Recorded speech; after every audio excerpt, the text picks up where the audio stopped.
Greetings, everyone. I'm coming live and direct from Arletta Unleashed. And, man, this has been an awesome, powerful day. I hope y'all been having amazing Memorial Day weekend. I'm going to talk and then I'm going to complete the dialogue for this existing discussion on She Shouldn't Have Been Dressed Like That. Just two quick things, y'all. I got to get in. I saw this most amazing, inspiring film last night called Rabbit Proof Fence. It's not a new movie. It was recommended to me by my aunt, I believe, who lives in Australia, and one of my girlfriends from school a number of years ago. I'm not exactly sure how long ago, but it's about these three sisters, these three Aboriginal sisters who were quote unquote half caste or white European, Australian, and Aboriginal, and they had this whole plan where they were going to kidnap. Pretty much, the government would kidnap the children from their parents, take them to these like camps, pretty much brainwash them, separate them from the Aborigines and their culture and their family, and then not allow them to assimilate into the quote unquote white culture and train them to be like servants and to work menial jobs and stuff like that. But the idea was to breed the Aboriginal out with a couple of generations. Since this whole really, I mean, that's something that the United States never resorted to, was removing. Well, it wouldn't have been advantageous in the United States because of all the race mixing that was going on during slavery. If you had isolated those who did have European blood in them, that would be a large portion of the population would come into the slave profits. But nevertheless, in Australia, it's a different story. So these girls, a 14-year-old, I think it was a middle girl, she's maybe around 8 or 10 or something like that. There was a little girl about 6, and they walked over 1,000 miles to get back home to their mother into freedom. And they walked through the Australian outback in a rainy season, in the desert, and the brushland, over 1,000 miles. They eluded the Aborigine trackers, the militaries after them, the local police forces. It was a national story. And it was an amazing tale of brilliance and desire for freedom. I mean, these sisters were straight gangster with their shit. And I was sitting here thinking that, is my desire for freedom strong enough to walk thousands of miles? And honestly, I can't say. I don't know if it is. And so this is an amazing film. I saw it on Netflix,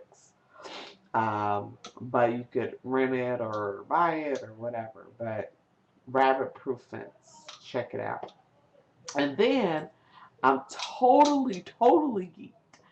I came back from the UCLA Jazz and Reggae Festival today. They had the jazz portion and some great artists, but Lupe was the headline, Lupe Fiasco, and he killed it, y'all.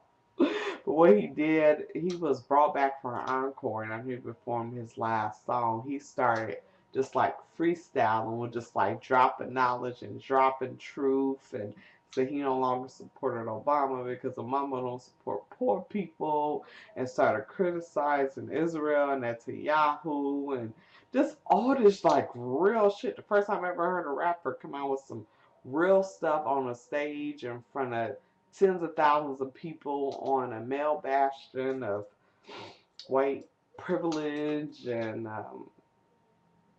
power and everything like UCLA, and they cut his fucking mic off. He was just coming to real. He was like, fuck that. He took off his shirt. They went on and cut the mic off his band. His band was still playing. He was still going hard. So I wasn't close to the stage, so I don't know what else he said. But I was so inspired because that's the first time I've ever heard a rapper just come hard and real with that. And just in light of the fact that that is the mission for the rest of my life, is to encourage people to become connect with their power and speak their truth. So he did that shit, y'all. So I felt that. I'm almost out of time. Let me go ahead and read this last piece, and then I'm going to come back and we're going to wrap this up. Hold up. Let me bring it up. 1 second, y'all. Here we go. Here we go. Okay. So, this is Sophia. Wow, the levels of your ignorance is staggering. So, this is a sister. I'm always intelligent, my dude, but I guess from your comment you feel really stupid, don't you? If you wouldn't care whether or not a female relative gets disrespected, then I could see why your dumb ass don't respect women. You probably come from a family full of hoes, so you think that every woman is just like that, huh? Anyway, check this out though. It's cool that you can say what you want, but I don't need to hear it. If you don't want a smug attitude thrown at you, stay in your damn place and be respectful. Now you know damn well your fat ape-looking ass wouldn't dare to approach me in real life, but you monkey-looking bitches sure know how to be brave and talk shit on the net, don't you? I'm sorry. This is funny. So now you want to tell me your hobbies and how much of a humanitarian you are? Is that supposed to make me horny for your fat ass now? Not with those pics, oh man. You already know what you can do with your bullshit truths. No one cares what you do or what you think. Didn't ask and not interested, and you don't care either. You just want to fuck. But instead of doing what ugly niggas like you know to do and pay for it, you think you can get pussy off you sucking in your fat gut in a pit. Sorry, dude. I don't do charity. The best I can say is you can keep jerking off to my pics like you've been doing. Other than that, throw some of that juvenile offender money at your whole ass mom. You know that bitch is the only one that'll let you sniff it. So this is how the sister is. Wait a minute.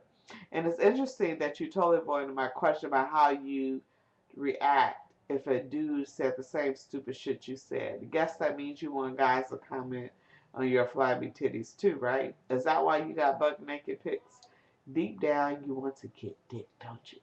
Keep it in your mouth so it don't get in your eye. I don't know what that word means, but anyway, she says peace. And that's it. So she went totally hard, totally left field on at the end of it, but that's the end. So that concludes that. So let me um, go back and see. Okay, I'm going on 7 minutes and 30 seconds. So I'm gonna end. I'm gonna end right here. I'm gonna post that. We're gonna wrap up this discussion, and I have some wonderful, amazing, awesome topics coming down the pipe that I'm so thrilled to share with everyone. But I don't know about y'all, but I feel so free, so liberated, so inspired, and I hope I can convey that energy to you and encourage you to connect with your own power and your own truth and express that. Until next time, peace.